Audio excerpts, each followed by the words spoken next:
எல்லாருக்கும் வணக்கம். வாங்க நேரா விஷயத்துக்கு போயிடலாம். நாளைக்கு, அதாவது மார்ச் 19ஆம் தேதி, நிஃப்டியா பேங்க் நிஃப்டில நம்மளோட ட்ரேடிங் பிளான் என்னவா இருக்கணும், என்னென்ன லெவல்ஸை நம்ம கவனிக்கணும், இத பத்தி தான் நம்ம இன்னைக்கு டீட்டெயிலா பார்க்க போறோம். வாங்க ஆரம்பிக்கலாம். சரி, நாளைக்கு என்ன நடக்கும்னு பாக்குறதுக்கு முன்னாடி நேத்து நம்மளோட கணிப்பு எப்படி ஒர்க் அவுட் ஆச்சுன்னு ஒரு தடவை பாத்துடலாமா? பாருங்க, நாம சொன்ன டார்கெட் அப்படியே அச்சீவ் ஆயிருக்கு. இது நம்ம அனாலிசிஸ் மேல உங்களுக்கு இன்னும் நம்பிக்கை கொடுக்கும் இல்லையா? இந்த நம்பர்ஸ பார்த்தாலே உங்களுக்கு புரியும். நாம என்ன சொன்னோம்?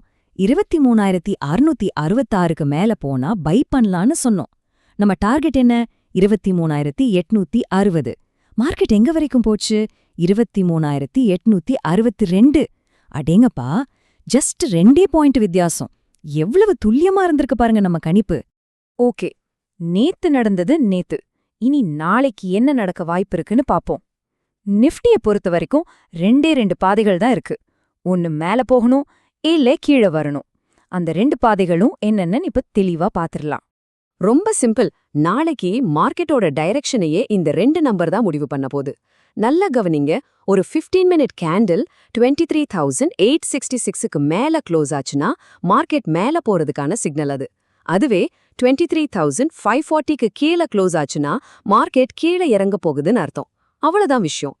சரி, ஒருவேளை மார்க்கெட் நம்ம புல்லிஷ் லெவலுக்கு மேல போச்சுன்னா நம்மளோட டார்கெட்ஸ் என்னென்ன? முதல் டார்கெட் 24,122. அதையும் தாண்டுச்சுன்னா அடுத்த 24,205. அதையும் பிரேக் பண்ணுச்சுன்னா ஸ்ட்ரெயிட்டா 24,480 வரைக்கும் போறதுக்கு பிரகாசமான வாய்ப்பு இருக்கு. ஸ்டெப் பை ஸ்டெப்பா நாம இதை ஃபாலோ பண்ணணும்.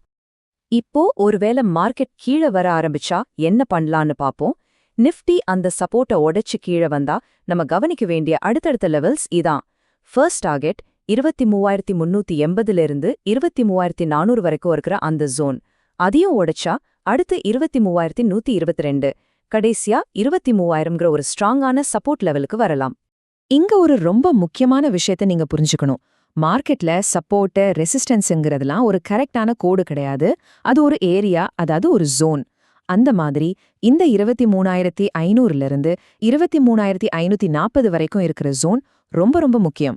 ஒருவேளை மார்க்கெட் கீழே வந்து இந்த இடத்துல ஒரு ரிவர்சல் சிக்னல் காட்டுச்சுன்னா, அதாவது பையிங் பிரஷர் தெரிஞ்சா, அது நமக்கு ஒரு சூப்பரான லாங் என்ட்ரி வாய்ப்பா அமையலாம். ஓகே, நிஃப்டியை பத்தி தெளிவா பார்த்துட்டோம். அடுத்து நம்ம எல்லாரோட ஃபேவரேட் பேங்க் நிஃப்டி. அதுக்கு என்ன ட்ரேடிங் பிளான் வச்சிருக்கோன்னு இப்ப பார்க்கலாம் வாங்க.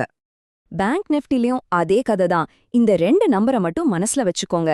55,600க்கு மேல போனா மார்க்கெட் புல்லிஷ், 55,120க்கு கீழே வந்தா மார்க்கெட் பியரிஷ்.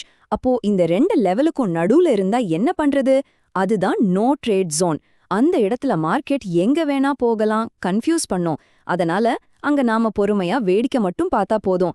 சரியான பிரேக் அவுட்டுக்கு வெயிட் பண்ணி ட்ரேட் எடுக்கிறது தான் புத்திசாலித்தனம். ஒருவேளை பேங்க் நிஃப்டி அந்த முக்கியமான ரெசிஸ்டன்ஸான 55,600 உடைச்சு மேல போகுதுன்னு வச்சுப்போம். அப்போ நம்மளோட டார்கெட்ஸ் என்னென்னவா இருக்கும்? ஃபர்ஸ்ட் 55,786, அடுத்த 56,120, அதையும் தாண்டுச்சுன்னா 56,370. இதுதான் நம்மளோட அப்சைட் டார்கெட்ஸ். சரி, அதுவே பேங்க் நிஃப்டி 55,120க்கு கீழே சரியா ஆரம்பிச்சா நம்மளோட முதல் டார்கெட் 55,000, அடுத்த டார்கெட் 54,700. இந்த 54,700ங்கிறது ஒரு முக்கியமான சப்போர்ட் ஏரியா.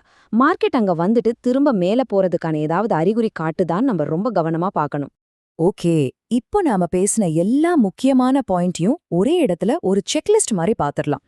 நாளைக்கு மார்க்கெட் ஓபன் ஆகுறதுக்கு முன்னாடி நீங்க ஞாபகம் வச்சுக்க வேண்டிய எல்லா விஷயமும் இதுல இருக்கு. இந்த ஸ்லைட மறக்காம ஒரு ஸ்கிரீன்ஷாட் எடுத்து வச்சுக்கோங்க. இதுதான் நாளைக்கு மார்க்கெட்ல உங்க கைவசம் இருக்க வேண்டிய கேம் பிளான்.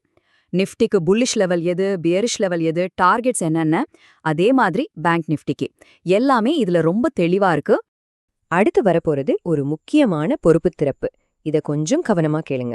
செபி டிஸ்க்ளைமர் படி பத்திரச்சந்தை முதலீடுகள் சந்தை அபாயங்களுக்கு உட்பட்டவை. முதலீடு செய்வதற்கு முன் தொடர்புடைய அனைத்து ஆவணங்களையும் கவனமாக படிக்கவும். அதாவது நாங்க இங்க ஷேர் பண்றது எல்லாமே உங்களோட படிப்புக்காகவும் தெரிஞ்சுக்கிறதுக்காகவும் தான். இது வாங்குங்க வித்துருங்கன்னு சொல்ற எந்த விதமான பரிந்துரையும் கிடையாது. நீங்க முதலீடு பண்றதுக்கு முன்னாடி உங்க நிதி ஆலோசகர்கிட்ட கலந்து பேசுறது ரொம்ப அவசியம். சரி, நம்ம பிளானை இப்ப நீங்க பாத்துட்டீங்க. இத வச்சு நாளைக்கு நீங்க எந்த லெவல்ஸ ரொம்ப உன்னிப்பா கவனிக்க போறீங்க? நிஃப்டில அந்த புல்லிஷ் பிரேக் அவுட், இல்ல பேட் நிஃப்டில இருக்கிற சப்போர்ட் ஜோனையா? உங்க கருத்துக்களை கீழே கமெண்ட்ல சொல்லுங்க. நாளைக்கு ட்ரேடிங் சிறப்பாமைய வாழ்த்துக்கள்.